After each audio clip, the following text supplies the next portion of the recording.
Peace, what up, Mr. Sirius, man? We down here in New York City, Wall Street, at Occupy Wall Street. We're here with the founder of Occupy the Hood, Malik Hassan, you know what I'm saying? We interviewed him, we were just at Pittsburgh, Occupy Pittsburgh, and now we down here at Occupy Wall Street. I know you probably been asked this 1,000,001 times, but right. just take us through, you know, what brought you from being somebody that just came down here and was watching to, you know, coming up with Occupy the Hood, and then how it's grown, man, to Occupy the Hoods all over the country. I came down the first day, well the second week actually, and I saw that we weren't here, blacks, Latinos, people of color, and I got pissed off, to be honest, that we weren't here, because like you say, it's our fight, and we need to be here. So what I did was get on the internet, you know, I rant, I raved, I called out to my people, and my people showed up. So now that ripple effect is taking place, and we're in 20 states, and we're moving. You know, it's not an event, it's a movement. So now, like, some people have been critical of the fact that you called it Occupy the Hood. You know, what's the science behind you saying, instead of saying like, yo, we occupy Wall Street, I guess the black version, you saying, no, this is Occupy the Hood? I was talking to a certain demographic. We know who the hood is. We know who we're talking to when we say the hood. We know who uses that language.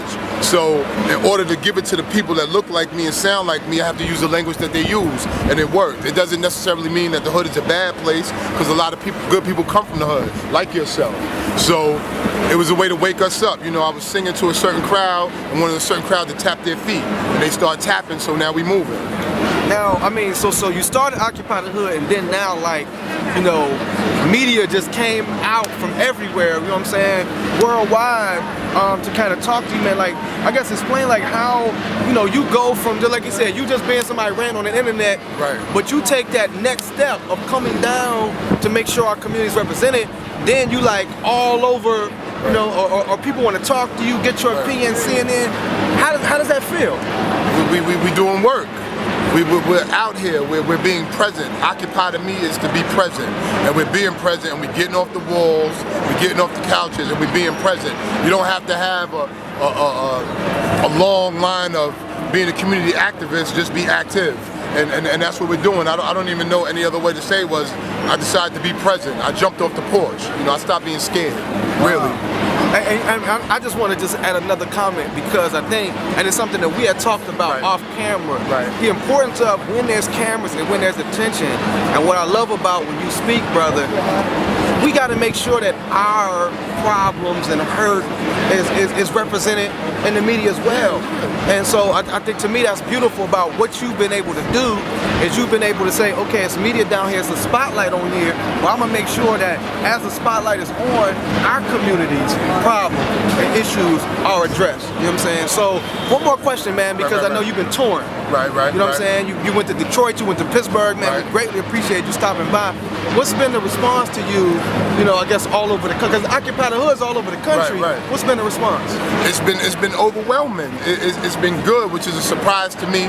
You know, I've had some detractors, but after they, like I said, they realized that we are present. That's why we did the Detroit, we did the Pittsburgh, to let them know it's not just on the internet, and that I'm involved in my people. Like, y'all got one hood, and it's definitely one hood.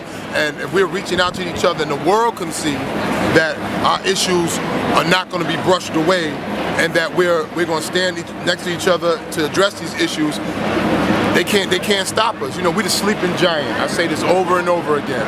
This is our fight. This is our pain. This is our suffering, and I'm using the media to bring attention to that. That's it. That's it. You know, I'm not delusional in thinking that anything's going to stop on the bigger picture, but the smaller picture, my neighborhoods, South Jamaica, Queens, Pittsburgh, Detroit, Atlanta, you know, things like that, that we can get these things going in our neighborhoods, we can get it rolling, and we don't have to look back. Shout out to my man Uno the Prophet in Boston. So it's Occupied, it's at Occupy the Hood on Twitter, you know what I'm saying? OccupyTheHood@gmail.com if you want some more information. And, you know, to people in Pittsburgh, we're definitely going to bring Malik back through, you know what I'm saying, hopefully very soon, you know what I'm saying? So if you're interested, come have a conversation. So we back down to Occupy Wall Street, just Sirius, One Hood Media, Paradise, the Grand Architect, we out. Peace.